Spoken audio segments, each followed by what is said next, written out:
Right, hello everybody. The sun at last is shining. We've taken our coats and jumpers off and now's the time for making your hanging baskets. What I'm going to do today is show you how we make our hanging baskets here. There's no particular right or wrong way, and however you want to do it, that's fine. But this is how we do ours. I'm going to show you two different baskets. The traditional wire basket, which takes quite a long time to do, but makes a stunning display.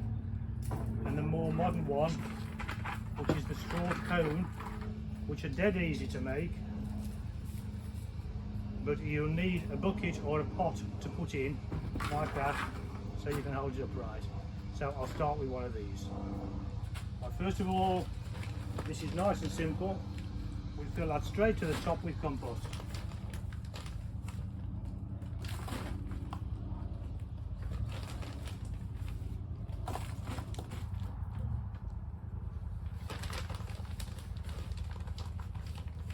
Now the level of the compost is quite important, because if you go too high when you water, all the water will cascade over the sides. So you need to leave a little dip so that you've got a rim round to hold the water. So that's about right at that level. Now at this stage, rule number one of hanging baskets comes into play, that you should be trebling the size of your basket in as much as you want it to grow up as deep as the basket is, and you want it to hang down as deep as the basket is. So the first thing you need is something in the middle to give you a bit of height. Now we normally use an upright geranium for that. You can use an upright fuchsia, or you can also use, we've used a dahlia in the past, or anything that'll give it a little bit of height.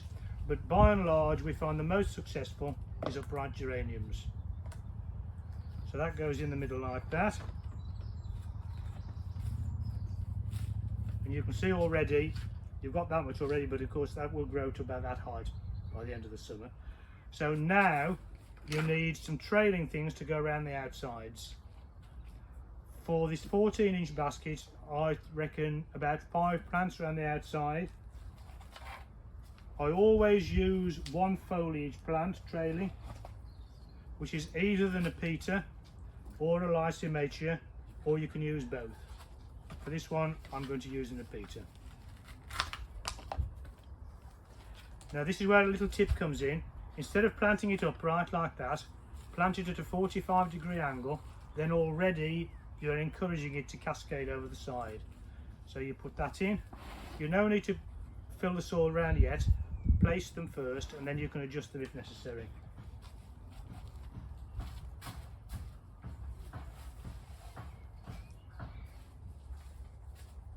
Rule number 2, which is one of my rules, is always have at least one item white, because a white thing shows off all the other colours. You might not want the white to be the predominant feature, but I think if you've got one white item in it, it shows off everything else to best advantage. This one is a white bacopa. Now these are marvellous for baskets. They're foolproof, they're pretty much bomb proof, easy to grow, and they flower all through the summer. This lovely white flower, you can also get them in blue and in pink. So I'm going to put a white one in here. Not going to put it next to that. I want a colour between that and that, because that's pale and that's pale. So I'll put that there. The next thing we always put in, or nearly always, is a trailing petunia. You can get trailing petunias. They started off a family of petunias called Sophinia, and they are still, most of these trailing petunias are descended from them, and Sophinias are still a very, very good trailing petunia. This one here is called Creme de Cassis, which just reflects its colour. So I'm going to put that a nice dark bold colour between the silvery foliage and the white bacopa there. So put that in at a 45-degree angle. The Sophinia petunias will cascade all the way down, and by the end of the summer you won't be able to see anything of the straw basket at all. All you'll see is plants. So put that in a little bit. So now I need a couple of plants to put that side. So what have we got here?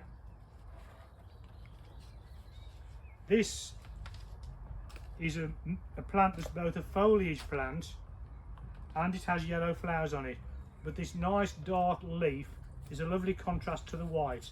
So I'm going to put that in there. So now I need one more thing to trail over in that patch.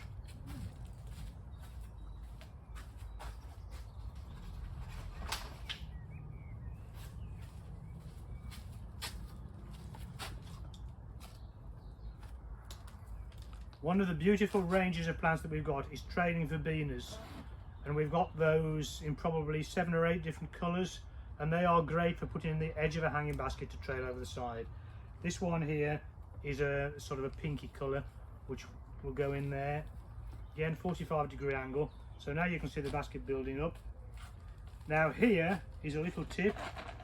You can get these slow release fertiliser tablets, which if you put in your basket at this stage will feed your basket for most of the season. So certainly up till about July or August you shouldn't need to feed your basket.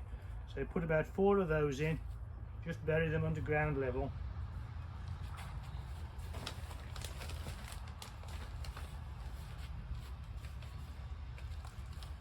And fill in the compost round the roots.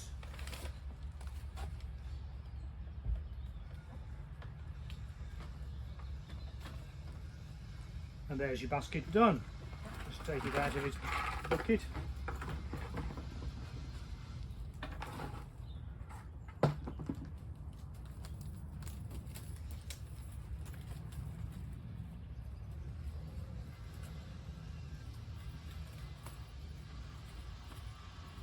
This is always the most complicated bit, is getting the chain straight.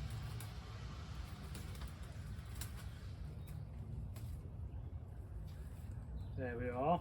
And then if you've got somewhere inside in a veranda or a greenhouse, just where you can let it hang in a bit of shelter for a few days until the plants have decided which way up and which way is down, and they've got the roots established before you put it out in the weather, that's always a big advantage. But there we are, that's your hanging basket.